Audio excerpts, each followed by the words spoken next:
안녕하십니까. 한국기술교육대학교 강사 임대혁입니다. 이번 시간에는 내부평가 결과 등록에 대해서 알아보도록 하겠습니다. 내부평가 전산 처리 프로세스에 대해서 잠시 알아보도록 하겠습니다. 공동훈련센터형부터 알아보도록 하겠습니다. 단계를 보면 내부평가 준비와 내부평가 재평가 시행, 그리고 내부평가 중간평가 결과 등록, 내부 최종평가 결과 등록, 내부평가 완료 처리, 평가 자료 및 평가 결과 보관, 이수증 발급의 순서로 진행이 되고 있습니다. 학습기업에서는 내부평가를 준비할 때 과정개발보고서인 내부평가 계획을 참조하시기 바랍니다. 내부평가 시행을 할 때 학습기업에서는 평가가 페일이 되면 재평가 실시 계획 수립 및 대상자를 통보해 주시고 재평가를 실시해 주시면 됩니다. 내부평가 결과 등록을 할 때 내부 중간평가 및 재평가 결과물을 제출을 합니다. 그래서 공동훈련센터에서 이 내부 중간평가 결과를 등록을 하게 됩니다. 내부평가 최종 평가 결과를 등록을 할 때 그 최종 평가 결과물을 공동훈련센터에 제출을 하면 내부 최종 평가 결과를 공동훈련센터에서 등록을 합니다. 모든 능력 단위의 내부 평가가 완료가 되면 공동훈련센터에서 내부 평가 완료 처리를 진행합니다. 그래서 학습기업에서는 평가 자료 및 평가 결과를 보관하는 그런 프로세스로 진행이 됩니다. 다음으로 단독기업형을 알아보도록 하겠습니다.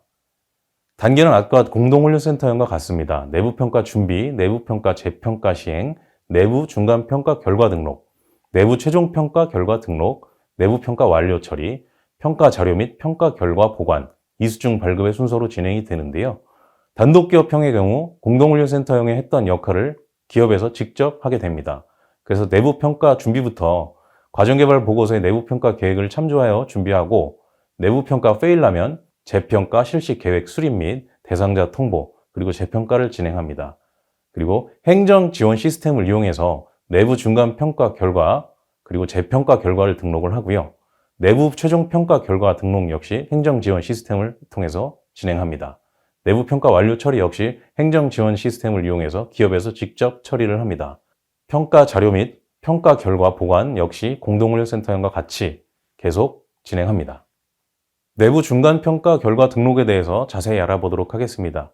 행정 지원 시스템을 클릭을 하시면 일학습 병행, 그리고 평가관리, 내부 중간평가관리 탭을 클릭합니다.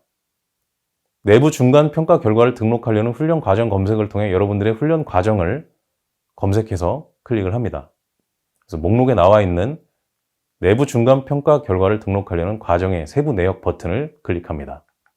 그리고 평가 회차 추가 버튼을 클릭해서 평가 회차를 생성합니다. 그래서 평가 중인 회차가 결과 등록이 완료되면 다음 평가 회차까지 추가로 등록이 가능합니다. 평가 회차 목록을 클릭하면 평가 회차의 평가 대상 목록이 보입니다.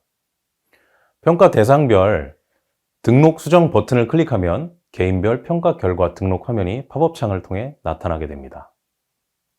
평가 기간 정보를 입력합니다.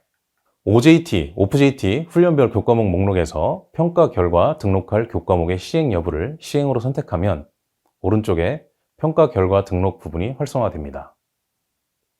평가 결과 등록에서 해당 능력 단위의 평가 방법과 평가 결과를 각각 등록합니다. 저장 버튼을 클릭해서 능력 단위별 평가 결과를 등록을 저장합니다. 이후에 완료 버튼을 통해서 내부 중간 평가 결과 등록을 완료합니다. 평가 결과가 페일일 경우 재평가 실시를 진행하고 평가 회차 추가를 통해서 재평가 결과를 등록합니다. 재평가는 능력 단위별로 3회 실시 가능합니다. 내부 최종 평가 결과 등록에 대해서 자세히 알아보도록 하겠습니다. 일학습 병행에서 평가 관리, 내부 최종 평가 관리 탭을 클릭합니다. 그리고 검색 화면에서 기업의 훈련 과정명을 검색을 합니다. 훈련 과정의 목록에서 최종 평가 관리 세부 내역 버튼을 클릭합니다. 내부 평가 등록 현황 부분에서 기업 기관명을 클릭합니다. 내부 중간 평가 관리에서 재평가까지 완료된 능력 단위 항목의 등록 버튼을 클릭해서 능력 단위별 최종 평가 결과 등록 팝업창을 호출합니다.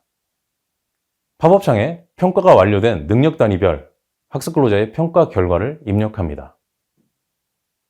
패스의 경우는 학습 근로자가 해당 능력 단위 훈련 진행률이 80% 미만일 경우에는 패스로 표시되지 않습니다. 그래서 80% 이상 진행을 하고 내부 평가가 패스했을 경우에만 패스로 클릭을 하면 됩니다. fail은 내부 평가가 fail 될 경우 입력을 합니다. 그리고 fail일 경우 불합격 사유를 입력하게 되는데 미대상, 미응시, 불합격 이 중에서 선택을 해서 입력을 하면 됩니다. 미대상은 능력 단위 훈련 진행률이 80% 미만일 때 자동 선택되고요. 미응시 불합격의 경우 능력 단위 훈련 진행률이 80% 이상일 때 선택할 수 있습니다. 능력 단위를 응시하지 않았을 경우에는 미응시로 선택을 하는 것이고 내부 평가가 합격하지 않았을 경우에는 불합격으로 선택을 하시면 됩니다. 그리고 평가 시행 일자를 입력해서 증빙 자료를 첨부하시면 됩니다. 학습 근로자별 평가 증빙 자료 첨부를 해주시고 훈련 결과를 파일 형태로 반드시 등록해야 되는 건 아니지만 기업에서 과정 종료 후 5년 동안 보관하여야 합니다. 고용노동부나 한국산업인력공단에서 점검 시 요청할 경우에는 제시하여야 합니다. 저장 버튼을 클릭한 후 완료 버튼을 클릭합니다. 다른 내부 평가가 남아있을 경우 저장 버튼만 클릭해야 합니다. 다음으로 내부 평가 완료 처리에 대해서 자세히 알아보도록 하겠습니다. 내부 평가 완료 처리하기 전에 평가 결과 부분에서 모든 부분이 조회로 바뀌었는지 확인을 하셔야 합니다. 평가 결과가 모두 조회이면 완료 버튼을 클릭해서 내부 평가 완료를 진행해 주시면 됩니다.